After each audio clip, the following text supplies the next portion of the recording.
How about that? Okay, I'm going to start over. I am Gwen Witherspoon. Let me go back. Go back. I want to welcome you to Vivid Talk Live. I'm your host, Gwen Witherspoon. I'm the Principal and Chief Visionary Officer of Adam Red, an Atlanta branding agency. I'm a brand strategist and a Better Life Coach. Vivid Talk Live is all about your personal and professional development, and I'm here to help you learn a fresh way of thinking and doing for all you were designed to build. There we go. Hopefully you heard that. You can watch live Wednesdays at 7 p.m. Eastern Standard Time on your favorite social networks or on my website at gwenwitherspoon.com, where you will also find the replays. Now, do you want to figure out where you're going? Tonight, I'm going to talk about why you need and how to develop a map for your personal brand. A map that plots your productivity, your identity, your influence, and your impact. So please introduce yourself in the comments. Your questions are welcome. Ron is helping me monitor the chat. Thank you so much for joining. Please share the link to invite your friends. Tell them about the replays, and we will get right into it after this.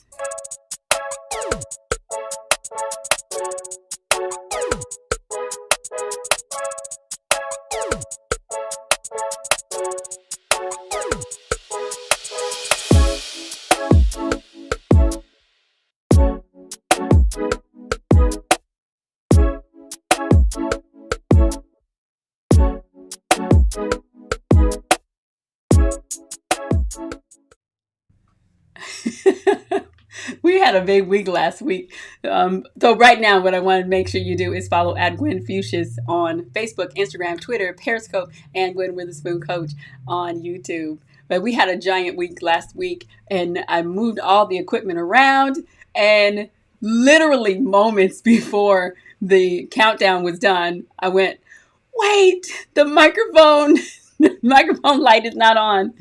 Hilarious. I love it how every week gives me an opportunity to learn something new, whether I want to or not. So this is it. It just makes me giggle. I don't panic anymore, which I think is a good thing, right? So I also want to make sure, as always, that you have an opportunity that I show you the website, just in case this may be your first time. So you can find out everything you need to know about me at gwenwitherspoon.com. And you can read blog posts. You can see those there. You can watch live, and you can find your favorite social network links if you're interested. But you don't really have to do all that. You can just go straight to the website and get everything that you need. Last week's episode is always featured on the bottom of the homepage, and you can click the Watch More Replays buttons to find the replays page. We are on, I think this is episode 32. It's amazing how one moment you can go from this dream, this idea of a live broadcast quality live streaming show, and then move to pure to planning and plotting every possible step and finding equipment, and then moving into sheer terror to now it's like breathing, and I'm just there's an unlimited assortment of topics. So I'm excited about what I've been able to share so far, and I think that they really are episodes that will help you tremendously as you just really learn how to make your own personal vision vivid, and I want to help you do that. There is also my blog that you will find there this week, actually, which I usually do not I don't blog about the same things I talk about in the show, but this week they have a connection. So this week's blog post is something to guide you. Once again, I pulled something from the archives and just brought it into the current future, the present, and this one, there's something to guide you, is about what I call the flip map when it comes in my flip productivity life, and that is about mission, vision, value. So I'll cover some more of that tonight. And also you can contact me here, just everything that you need to know about Gwen Witherspoon, the coach, you can find here on the website. Okay. Every time I go over to another screen, sometimes I have a little trouble getting back. So Here we go. So awesome. This is so funny. I feel like, you know what? You know why tonight feels a little strange too? Is because we did have such a crazy week last week. That last week I didn't do the show live. So it's hilarious. Now it does feel a little different. I feel like I haven't been here in a while. And it's because I haven't. I missed a week of live broadcast. I pre-recorded the show last week because we had a crazy schedule. So anyway, I'm pretty giddy about this topic because I don't know. It just I love how it's come together. And I think that, when we're coming up on the new year, when we're trying to figure out what it is we do every day, how we function, what matters, how do you spend your time? How do you say no? What do you say yes to? I mean, there's so many questions. What would make your life better? I'm always asking that question. What do you want? What is your vision? What is your purpose? What problem were you born to solve? Like, there's this long list of questions that we need to be able to answer just at every stage of our own growth and development, and at every stage of the growth of our companies, our projects, our ministries, our organizations. You have to be able to really look inside yourself and do that internal work, not work on yourself and work on whatever it is you're building, so that you can really manage the growth, right? Because you're going to grow one way or the other. There's one of my mentors, my mentors in my head, that always says, if you're not moving forward, you're moving backwards. So you are going in some direction, but we want to try to make forward momentum, make progress. We don't want to, go backwards, right? And I think that one of the things that's so important for us to do as builders and innovators and leaders and entrepreneurs is for us to learn how to write our vision, you got to write it on paper first. You got to get it out of your head. You will never get it clear if it's in your head. We can think about things for years and have some general ideas around it, but it'll never become clear until you write it down. But when you write it down, it's not clear then either. Writing down the action of writing something down by itself does not make it clear, doesn't make it vivid. What makes it's writing is a process. Like, writing your vision is a process. And I define that process with using my vivid model. And that's why we're Vivid Talk. And I use that vivid model as a way to help you understand the process, to simplify the process. It doesn't mean that the work in the middle of the process is any simpler, but I think it does provide some clarity for you to use to make progress. Okay. And so if we're going to write our vision, I think, vision is about, we have to fill the gap between where we are right now and where our vision is out in the future. And I'm always talking about that vision has got to be bigger than you. It's got to be something that you cannot accomplish.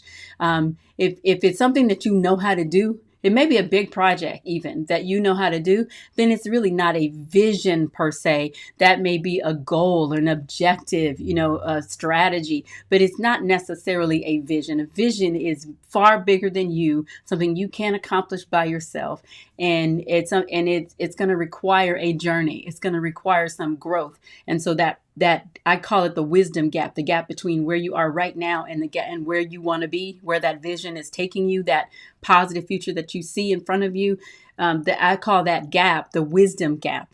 And we want to fill that gap, that wisdom gap, with a lot of things. Some knowledge. You got to gather information. You have to create some plans, develop some goals, define some strategies, find the tools you need. There's so many different steps that you need to take, but all of that is part of writing your vision. Okay. And that speaks to a journey, right? While this journey, this life that we're in, I was talking to somebody and they said we were talking about the flip productivity system that I've created. And the flip productivity system is about part of the productivity piece of that is that you want to separate everything into projects. And we were talking about it I was talking about it with regard to business, to entrepreneurship, to what you're building. And when it came down to it, somebody said, well, shoot, life is a project. and that is the bottom line. Everything that we do literally is a project.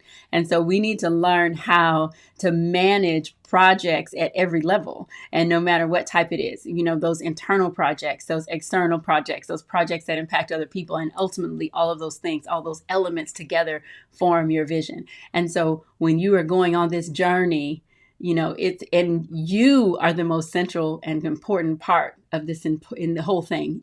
I know in the past, I've always thought that the vision was the most important. If I can build this vision, the vision is everything. I'm going to prioritize this because this is impacting so many other people and doing so much good. Yeah, but you are the beginning point. You are the foundation. You are the main ingredient of the vision, right? There's going to be other things that you need because you can't do it by yourself, but it still begins with you. I was looking at, I had the privilege of meeting a gentleman who is considered the largest, the biggest angel investor in the state of Georgia. And I was going through some old notes and looking at, I was going through my old notes and I saw something that he said about, that he was betting on the jockey, not the horse. As an angel investor, that was his objective. And that helped me see how important, that helped me see how important that you are as a visionary. And I've often heard that angel investors, venture capitalists, that people that look for businesses to invest in, they are looking for the entrepreneur. They're looking for the team. They're looking at the people involved in it, right? And they want to see who you are, what's your character, what's your track record. And track record doesn't necessarily mean a string of successes. Track record could be how you handled failure. What did you do? How did you come back? What did you learn from that? But at the end of the day, it comes down to who you are, because you can have all kinds of ideas, but if you don't have the right people working to implement those ideas, then they'll go nowhere. And so if I'm going to invest my money, and I love that when I saw it, I'm going to bet on the jockey. Because the jockey is the one, if the jockey is experienced and really knows how to get the best performance out of that horse, out of that athlete. You think about teams, major athletic teams. How often do they fire the coach? Quite often, right? It's like when the team is failing, they're holding that coach accountable, because the coach needs to know how to get top performances out of star athletes. And even star athletes need coaches. I always talk about that. That's a side point. But you are central to this story. Who you are, where you're going, what you want, how you're going to go about doing it, how you respond, how you think, all of those things are critical. And so in order for us to navigate that gap between where you are and where you want to be, you need a map. You need a map. And, and when I was thinking about maps, I was like, okay, what are the qualities of a map? Like, what is it about a map that is helpful? And I looked it up, and there were several different, results. Some said there were 3 primary elements. Some said 7. Some said 9. So, I've kind of put together this list that I felt like would be a great part of this analogy to just even help you understand why you need a map. Okay. And one is, it needs a title. Hi, Veronica. So your map needs a title, and a title essentially is a succinct description, or succinct descriptive text of the subject matter. And I have a series of documents. These 11, I love charts and graphs. If you know anything about me, I love them, and they have to be pretty. But I have these 3 charts that I've created on 11 by 17 sheets, and these 3 sheets we'll be using in the Flip Productivity Workshop on December 27th. So if you have not registered, I need you to go ahead and do that, because just like I said, the even star players, star performers, they need a coach. And so no matter who you are, even me, the host of Vivid Talk Live with this proprietary coaching, corporate DNA matrix, this my proprietary Vivid model, all these things, my propensity and motivation to teach and train and develop, my thought leadership, even me, with all of that, I still need help developing my own personal vision. And so sometimes, you can find somebody who can help you, like they've gone somewhere you haven't gone, or understand something that you don't understand.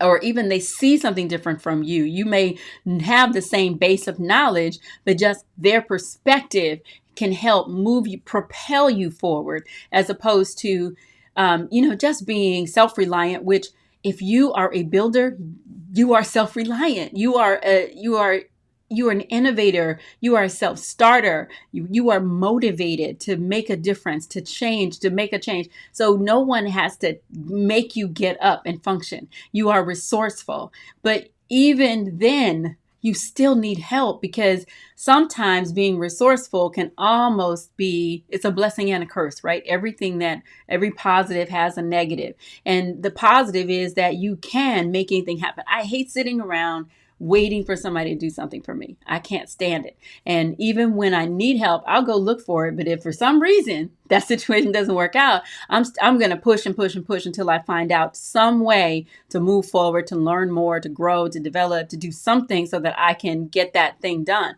But being that way could also keep setting you back, because you could end up spending so much time, like spinning your wheels, when somebody else's insight could, even into what you're already doing, can help move you forward. And so that's the goal for the Flip Productivity Workshop and I wish I had a sexier title, but I just feel like it's going to be so important for you to have an opportunity to go through and even to make you think differently about your own situation. I got my MBA, which I probably have mentioned many times. I got my MBA when I was 50. And one of the reasons that I wanted to do it was not because I was trying to make a lot more money or get a specific job or qualify for some next thing.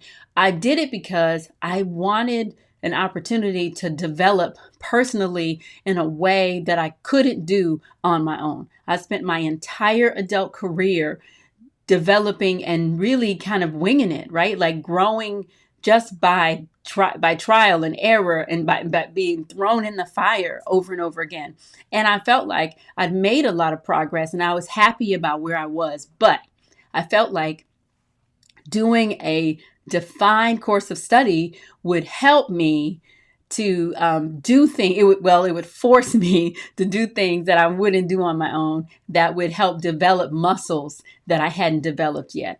And what I found was, it not only did it do that, but it also helped confirm some things that I had believed about myself, and helped me just kind of recalibrate so that I could move forward with more confidence. And that's what I want to help you do with the Flip Productivity Workshop. And I'm calling it a 3-hour intensive. And I know in this world where our attention spans are getting shorter and shorter and shorter, and the idea of sitting somewhere for 3 hours sounds kind of painful, but I think that 3 hours could be so concentrated and packed and help you really move forward in a meaningful way. And so that's my goal. So we're going to be using, among other things, some other tools that I've created, but we'll be using these maps that I've created.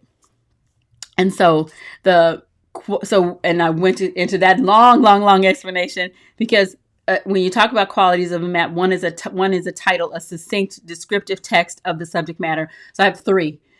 So one would be your influence map. and I'll go into these later. The second would be, your identity map, your influence map, and your impact map.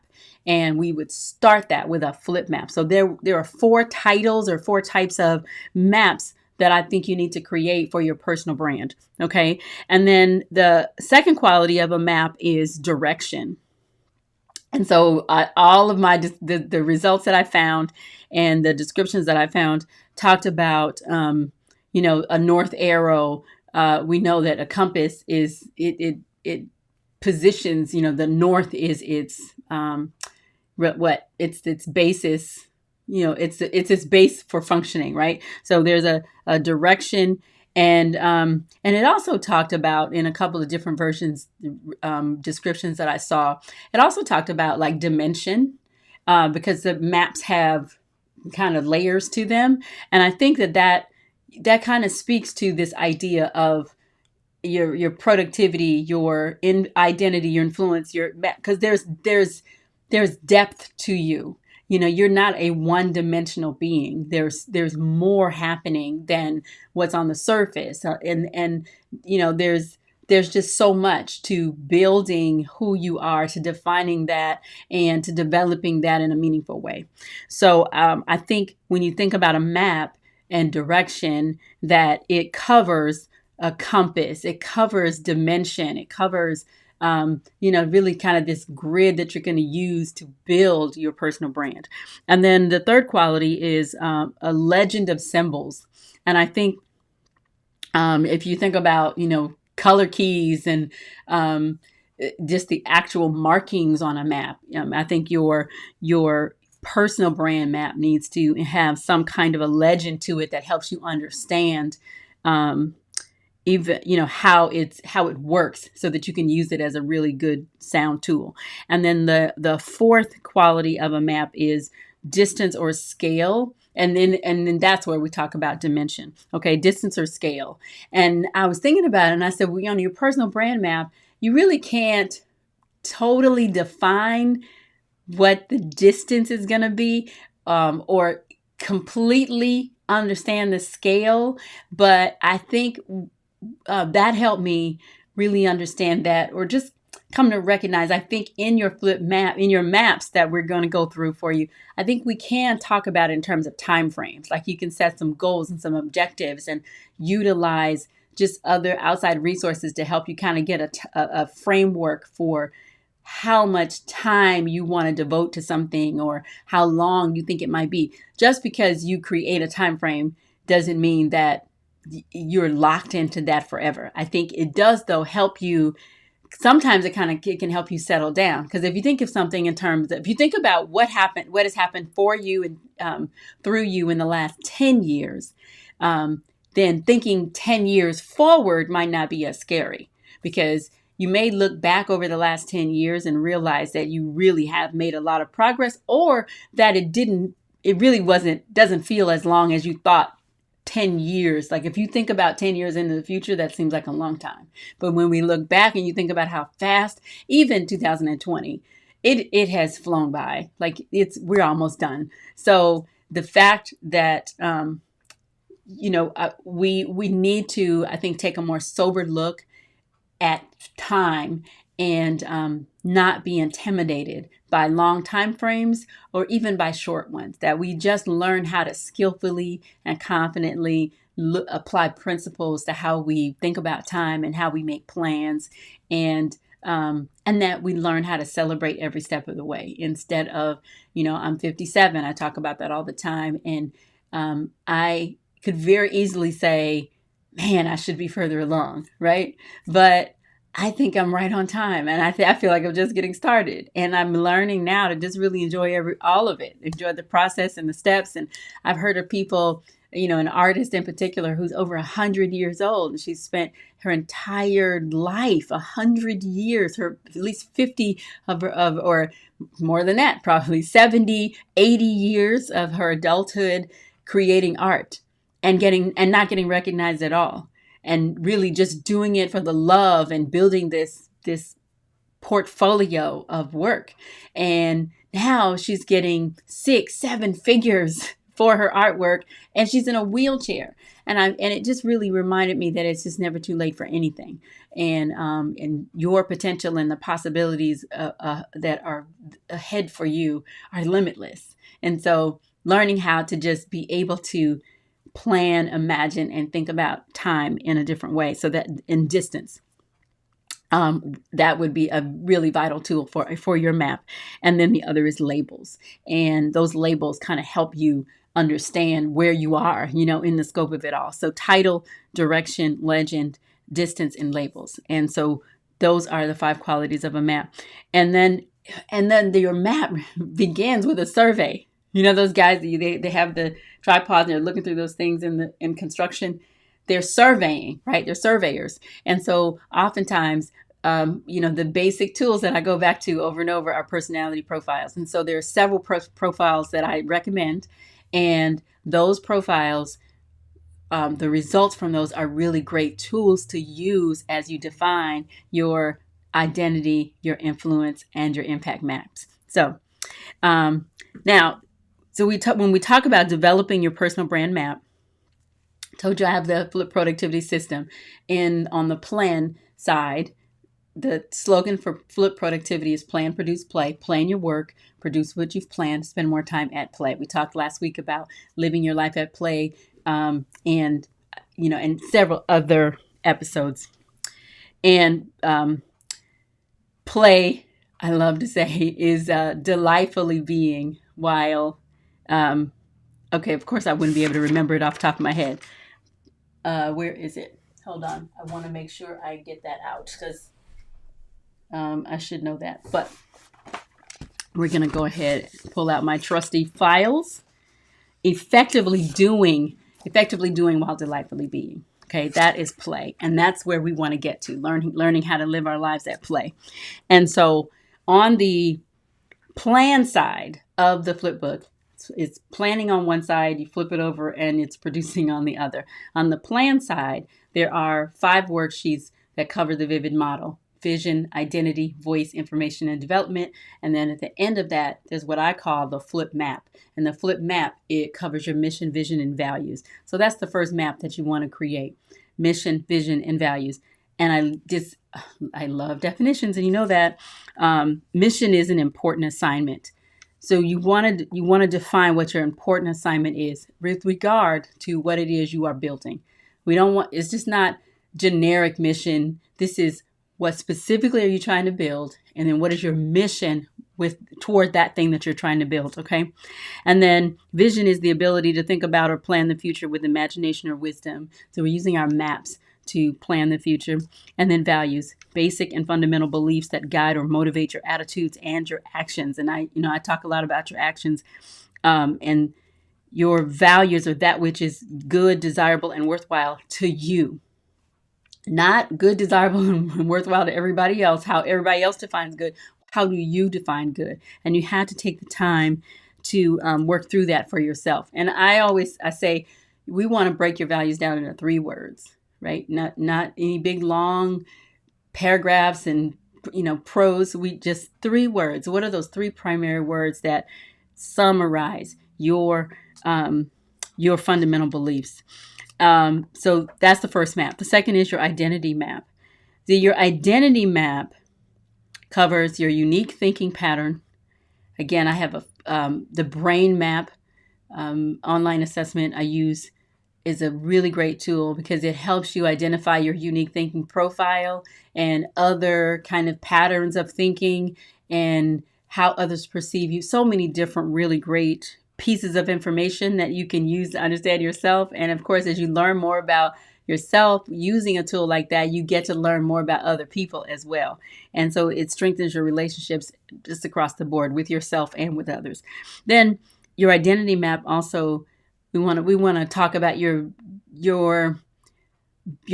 basic behavior style or style of behavior, your instinctive response to pressure, like those kinds of things. We want to sort through that. And then your fears. I'm super positive and just have always been that way. I think I'm naturally, even my blood type is B positive, right? So I just feel like I have a propensity for positivity. However, I'm like anybody else. I still have fears. And I think when you're super, super positive, it's easy to kind of bury your fears, like put them under a rug because you're like, oh, you're so busy being positive that you're not even thinking about that. But that doesn't mean that those things don't still impact you and influence you and really stop you. So I think it's important to be able to identify what your fears are, and then your motivations. Motivations are the things, just if you look at the word, break it down, motivation, motive, um, what are the things that make you move, those core ideas, those internal things that actually get you up and going. You want to define those. I love to use Discover Your God-Given Gifts by Don and Katie Fortune. It is a phenomenal book about spiritual gifts. And there are 3 categories of gifts outlined in the Bible, but the first one that I really love is called personality gifts by some people and motivational by others. I like to call them motivational gifts because they speak to what I think are just like the foundation of just who you are as a person, the thing that makes you move in general, and identifying that and defining those and the intensity or strengths. I think we all have all of them, but I think that we definitely have some primaries. And when you start understanding kind of how those are split up in your own makeup, that's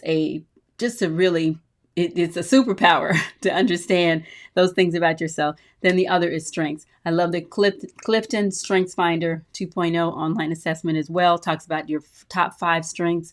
And I love that assessment because it also, if you and I have the same, like number 1, the top strength, the results are different. Like the descriptions of each of those are different because of our own differences and how our other strengths that we have impact that. So I think that's really unique. I don't know how they made that happen.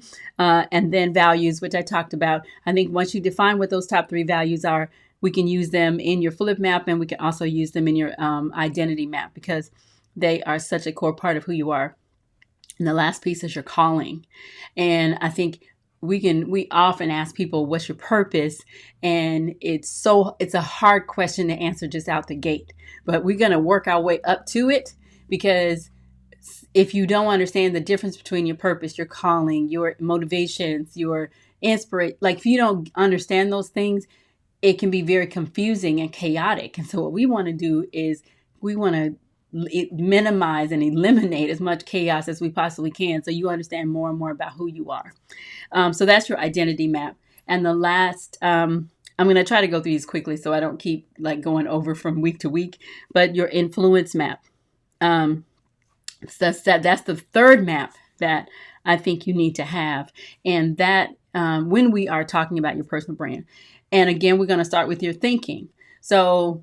But you can use the same brain map assessment results to, there's some information in there we can pull out about influence, like how you influence people, that is different from your basic thinking pattern, right? Of course, if you have a certain thinking pattern, you are more likely to influence people in a certain way. But you want to be able to define the difference between the two, because, I love it. Like most people treat personality assessments, if you take the DISC model or the Myers-Briggs or, any number of assessments that you may have taken at your job or in your college classes, we'll take the results and treat them like horoscopes, right? I'm an Aries, I'm a this, I'm a that, and not really dig in too deep. And what I want to encourage you to do is I want you to get the results, but then I want you to dig in, and it's over time, right? We're going to learn how to use this information skillfully so that it can help you move forward and grow and just gain more confidence in your decisions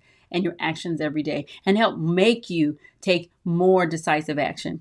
And then, so we want to talk about your thinking around your influence. Like, how are you most interested? What kind of influencer do you want to be? Because we all are influencers to someone. Then the next one is objective. Each one of these kind of has 7 points, so I'm kind of running through them because we'll cover them more in depth. meaning probably me in Vivid Talk Live and some other episodes, but also in the Philip Productivity Workshop. But we want to do it with regards to you. I don't want to just talk about principle and ideas. I want to help you physically learn how to use this information. And then, so your objective, what kind of, if you are a certain type of an influencer, what is your objective when you are working, with other people, when you are building with what you're, and I think that also can speak to,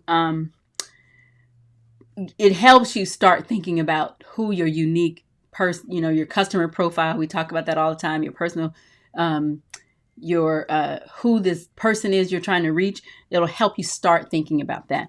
And then what are your roadblocks to the influence that you want to have? For me, for 3 years, one of the roadblocks that I had was that I was concerned about being boring on the Vivid Talk Live show. I was like, I don't want to be boring, and I never want to be boring. But that roadblock, that was kind of a fear that became a roadblock, and that roadblock blocked me from actually starting the show, right? And I could be boring, but if I never start, I'll never discover what is boring about what I'm doing, and then I wouldn't have the energy and the time and wouldn't be able to put forth the effort to even figure out how I could fix that. So I think knowing what your roadblock is gives you a way to, it gives you something that you can use to get around it, right? It doesn't mean the block that it disappears.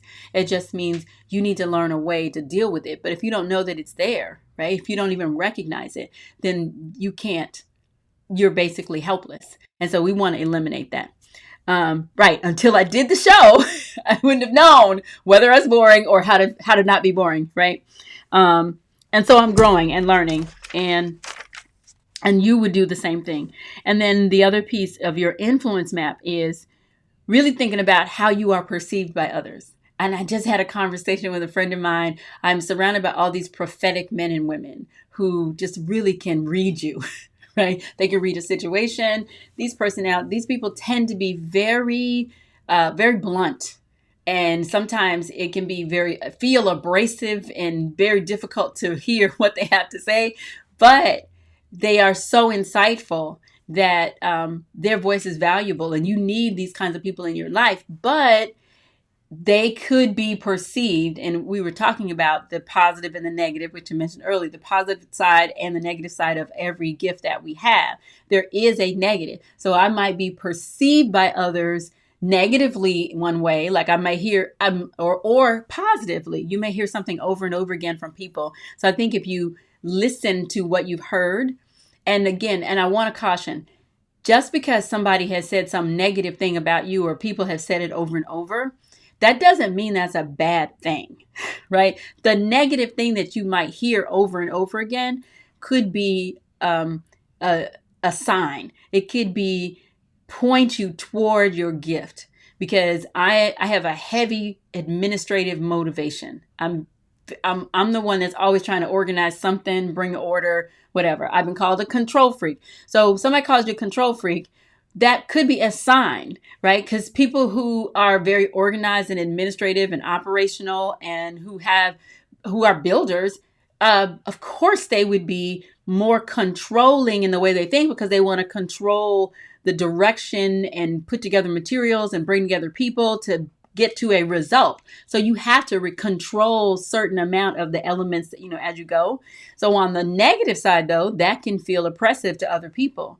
So I think if you can hear just objectively from, listen to what people have said about you over the years, or what they're saying about you now, objectively, that can help you. If it's so negative that it's causing problems in your relationships, though, then it's a way for you to figure out how to course correct and make that, but not change who you are. I think you have to understand more fully how you function on all sides, and from every direction, negative, positive, in the middle. What is it, about you? And that's what you have to do with a part of your influence map. The other piece is messaging. So if I am going to influence, what kinds of words are just some instinctive to me. I did an exercise a few weeks ago at a conference, and they had a list, of page of words, maybe like 40, 50 words. And it went through and said, okay, you got to pick your top 20, go through here and pick these 20 words. Then we had to narrow it down to 10. Then we had to narrow it down to 5. And they said, okay, these 5 words are how you want people to feel when they read your content. And I was like, oh, that's so sweet. And so I think messaging in your influence map is about the same thing. We're not talking about writing long plans, like 50, 100-page plans. I'll get you there eventually. But right now, when we're talking about creating these maps, they literally are like bullet points and steps and sections and just charting 5 points, 6 points here, 3 points there. It's not a lot. So I think in your influence map, we want to kind of hone in on those 4 or 5 words that are key to the messaging, for your messaging in general. And then the other is your role in groups. In my undergraduate years, I remember taking this psychology class, and there was an exercise we did where the professor asked everybody to line up in the room, in the whole class, in the order of the most powerful and the most in person in the room or whatever. And I was blown away that pretty much everybody in the class got behind me. And I was like, wait, it shocked me. But so my role in groups apparently is leadership. And then and it's not even, I don't even have to be the leader. I just want to be able to make a difference. So if I see a hole, I'll step into it. And I think, so my role in groups tends to be that of advancing, that of, I can kind of bring everybody to a consensus. I can narrow down all the elements to the most specific and like the most, I don't know, the the least common denominator. That's kind of has been a pattern in my life. But you have to understand what's your role in groups, right? Because that's a part of how you influence. So you may be someone who prefers to be in the background. I like to be in the background in certain situations, but even my background, there's a certain element of leadership in how I do it. So I think you have to understand the depths of that for you. And then the other piece is your ultimate point of influence. And we'll help you determine that in the Flip Productivity Workshop. And then the last, I'm literally just going to read these, and where are we? Yeah, I'm way over. So I'm going to go ahead and read these. But the last piece is your impact map. And impact, you know what? I take that back. I'm not going to rush it. I'll just go ahead and we'll finish it up next week. But I, again, want to really help you understand how you can develop your personal brand map by focusing in on, it's called technically the Flip Map, your mission, vision, and values. But I think that speaks to productivity in general. And we've been talking about productivity for a while now with regard to your vision. But I think your mission, vision, and values is really more of a productivity map. Okay, I think we can kind of call those 3 things that. Then understanding just intrinsically who you are and your key core function, personality traits, and that leads you to your ultimate calling. And some other people may call it your life's work. That may be what you're building. And then the other piece is the next is your influence map. How do you want to impact other people? And I think that's very important because there's so many different ways. And when you don't want to waste too much time comparing yourself to how everybody else is doing something. You really want to focus in on what is it you're doing. And there may be someone that you admire who's living out what you believe is as closest to who you are as possible. But even then, even when you feel this closeness to them and feel like they're doing exactly what you want to do and be, you are still unique, and you have more depth and to who you are that you need to define and bring out, because that's what the world needs, because we already have one of them, right? And then your impact. And the impact, I think we don't it's almost like, running through the finish line, leaning into it rather than backing up, right? We want to get to the finish and really understand the impact we're trying to we're trying to get to, and that the impact we're trying to make with what it is we're building. And so all of those things are very different dimensions of who you are and of what I believe should be your personal brand map. And I want to help you develop that, and stick with me through Vivid Talk Live every week, Wednesdays, 7 p.m. Eastern Standard Time, live every week, unless I just have to do something else. But every week, I'm committed to creating this content to help you grow and personally and professionally, and that means entrepreneurially primarily. Like, this is for people that are trying to build and trying to go somewhere, and I know that is you. So make sure you are following at Gwen Fuchsius on Facebook, Instagram, Twitter, Periscope, and Gwen Witherspoon Coach on YouTube. And then subscribe. Visit my website, gwenwitherspoon.com/subscribe to subscribe to Vivid Talk News. So every week I'm releasing a new blog post, a new quiz that you can use to help you learn more about yourself, and then other tools. And then we have the Flip Productivity Workshop coming up on December 27th. So go ahead and register for that, and you'll get a copy of my brand new and revised, newly redesigned version of the Flip book, and some other tools that's really going to help move you forward and make your vision vivid. See you next week. Bye-bye.